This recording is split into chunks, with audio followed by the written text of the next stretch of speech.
Hey guys, welcome back to Electrical Car Repair Live. Thank you guys for watching and subscribing to the channel. If you guys have a Nissan Leaf, guys, and you need to remove and replace your key fob battery, stay with us. We'll show you how to do that, guys. You may have the one with 3 or 4 buttons. If you have that shape remote, it's the same procedure for all of them, guys. We'll show you how to do that, everything from start to finish. If you need to buy the battery, we'll have the link in the description of the video below, and you can actually check out the battery number as well. In addition, guys, every single car we get at the shop, as you know, we take it apart, we make more than 200 videos. Why? Simply because our mission in the shop is to save you guys as much money as we can. All we need in return, please subscribe to the channel and like the video, guys. Hopefully we'll be able to save you money, and by subscribing, guys, to the channel, we'll be able to actually keep providing these free videos. So let me show you guys what we'll be doing here. Okay, this is the key, this is what we'll be working on, and we'll show you how to take it completely apart. So let us show you guys how to remove it now. As you know, if the battery dies on your Nissan Leaf, you cannot unlock it. Okay, the battery dies on that remote. You can, guys, actually open, okay, by sliding that button out, keep it out, and you can pull the mechanical key and unlock your car, guys.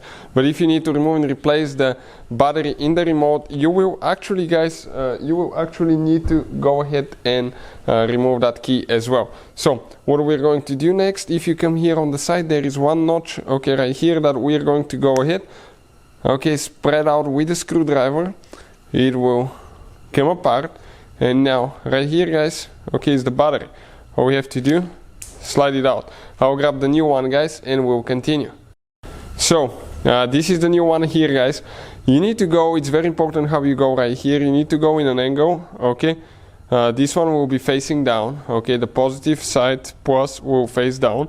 You need to go in an angle like that, okay, and install it this way.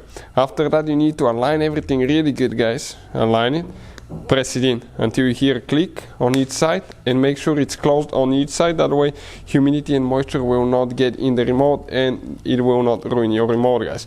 After that, get the key, okay, slide it in. Perfect, and this is it, guys, right there. As you can see, we are ready to go. So not too complicated, guys, to remove and replace the battery on the key on Nissan Leaf, guys. Hopefully the video will be helpful to any of you trying to figure this thing out. If you guys need help with anything, let us know. Hopefully the video will be helpful, and see you guys next time.